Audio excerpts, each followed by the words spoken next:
Friends, आज ये जी पायदान की वीडियो लेके आई हूँ, जिसे बनाना बहुत ही आसान है। इसको घर के सामान से ही बना सकते हैं। ये देखिए, आप सूट या कोई भी पुराना कपड़ा ले सकते हैं। इसको इस तरीके से 17 बाई 17 मैंने काट लिया है। इसको डबल लेयर काटना है। आप इसको अपने हिसाब से बड़ा या छोटा और कर सकते हैं। और ये कपड़े से निकले फोम है, जो मैं कुछ बनाई हूँ तो छोटा छोटा पीस है।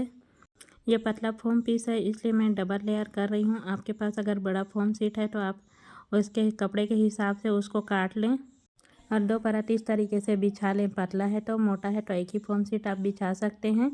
और इसको उसके बाद कपड़ा का दूसरा परत को इसके ऊपर बिछा लेना है और उसको पिन से अटैच कर देना है, ताकि कपड़ा इधर से उधर ना खिसके।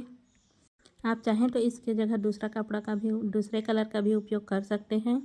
ये देखिए, इसको पिन लगा के 2 से 4 पिन लगा के इसको सिक्योर कर लेना है। अब आइए चलते हैं मशीन की तरफ। इसका आगे का सिलाई इस तरीके से पहले इसका किनारे किनारे को सिलाई कर लेना है। मेरा किनारे का आधा इंच मोटा है, इसलिए मैं उसका आधा इंच कम करके इस तरीके से सिलाई कर रही हूँ। और दोनों तरफ से लंबाई और चौड़ाई सिलाई करने के बाद ये 16 बाई 16 का रेडी होता है। इस तरीके से पहले किनारे किनारे में सिलाई कर लेना है। इसके बाद दोनों तरफ लंबाई और चौड़ाई में 2-2 इंच का निशान लगा देना है। आप चाहें तो पहले ही सीधा सीधा लाइन आमने सामने में निशान लगा के खींच सकते हैं, या फिर इस तरीके से सिलाई भी चला सकते हैं। इसको जो भी पहले बार देखेगा वो आसानी से बना लेगा। ये बहुत ही आसान तरीका है।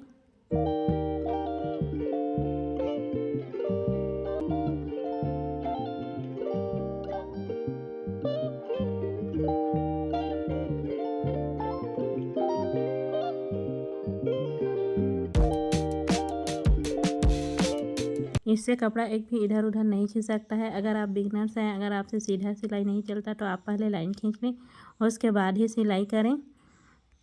इस तरीके से सिलाई के ऊपर ही मशीन को चलाएं और इस तरीके से फॉर्म पूरा सेट हो जाता है और बहुत अच्छे से डिज़ाइन भी बन के तैयार होता है। आप चाहें तो इसमें दूसरा भी डिज़ाइन में और बना सकते हैं, पेन से ड्राइंग करके।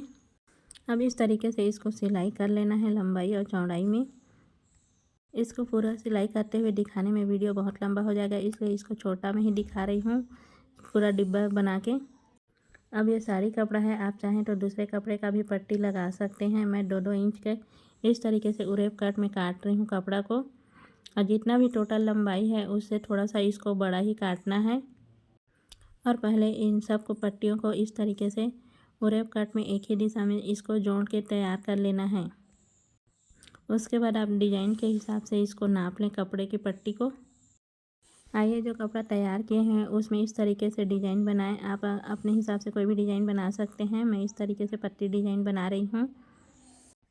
ये 16 बाई 16 का रेडी हुआ है, तो 15 बाई 15 का काट के इस तरीके से इसको डिज़ाइन बनाना है। ये देखिए, इस तरीके से पट्टी डिज़ाइन बन के तैयार हो गया है। और जो उरे पट्टी में कपड़ा काटे थे उसको इस तरीके से इसमें सिलाई कर लेना है। पहले कपड़े को थोड़ा सा मोड़ लेना है, किसी भी स्थान से चालू करें और इस तरीके से धीरे धीरे करके पूरे डिज़ाइन में इसमें पट्टी को एक साइड लगा लेना है। इसको आप उल्टे साइड से लगाएं या फिर जिस तरफ निशान बनाए थे उस पेन से उसके दूसरे साइड ही लगाएं। एक साइड लगाएं पूरा पट्टी को और कॉर्नर में सुई को रोक के इस तरीके से लगाएं। कपड़े को थोड़ा सा आगे सिलाई करें।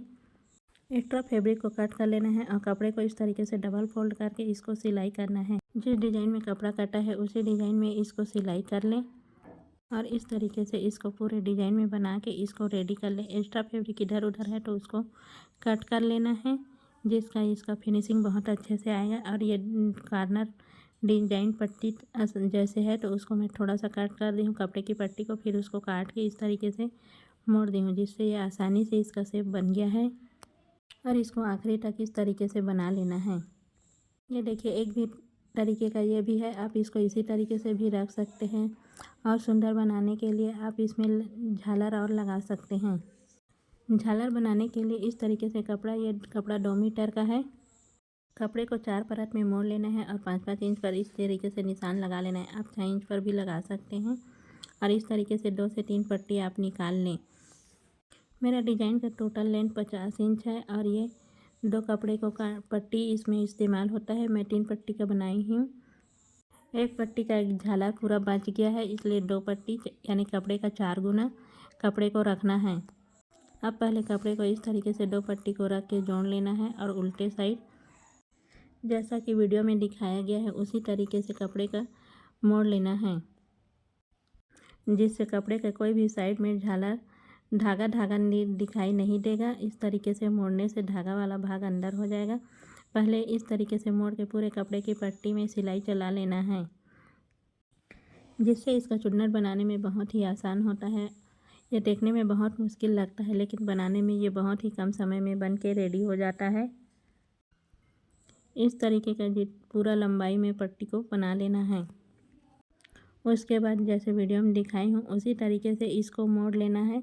थोड़ा थोड़ा घेरा इसको पूरा आखिरी तक के घेरा को बनाते जाना है। मैं थोड़ा सा ही दिखा रही हूँ। उसके बाद इसी तरीके से पूरा पट्टी का घेर बना के रेडी कर लेना है।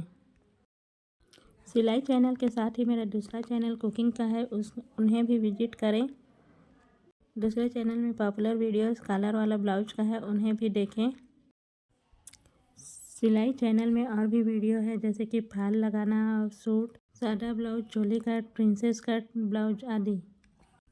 कुकिंग वीडियो में व्रत और फलाहार की बहुत सारी रेसिपी का वीडियो अपलोड है, उन्हें भी देखें। कपड़े का जो पाइपिंग दिए हैं उसी के किनारे में रख के इस तरीके से इसको सिलाई लगाना है। डिजाइन से थोड़ा सा आगे कर लेना है और उसी के बीच में जहाँ पर सिलाई है उसी में सिलाई को अटैच करना है और जहाँ पर मोड़ना है वहाँ पर सुई को अंदर डाल लें। फिर उसके बाद ही इसको मोड़ें और इसको धीरे धीरे जैसा से डिजाइन बना है उसी तरीके से लगाना है। जो पट्टी के किनारे हैं बॉर्डर में ही सिलाई को चढ़ाना है। बाहर से पाइपिंग नहीं दिखना चाहिए। इस तरीके से इसको सेट करते हुए सिलाई लगाना है। अब इसको पूरा आखिरी तक के जहाँ से चालू किए थे किनारे किनारे डिजाइन ला के वहीं पर ख़त्म करना है ना। ये बहुत ही आसान, बहुत ही कम समय में बनने वाला, आप भी एक बार ज़रूर ट्राई करें। आप मेरी वीडियो कहाँ कहाँ तक देख रहे हैं कमेंट में ज़रूर बताएं, जिससे हमें भी पता चलेगा। ये देखिए मोड़ के इस तरीके से पूरा सिलाई को कर लेना है। आखिरी भाग के किनारे को मोड़ के सिलाई को बंद कर लेना है। इस तरीके से ये बन के रेडी हो गया है। आप इसे बैठने के भी काम ला सकते हैं या पैडन। Bye bye, thanks for watching. मिलते हैं नेक्स्ट वीडियो में।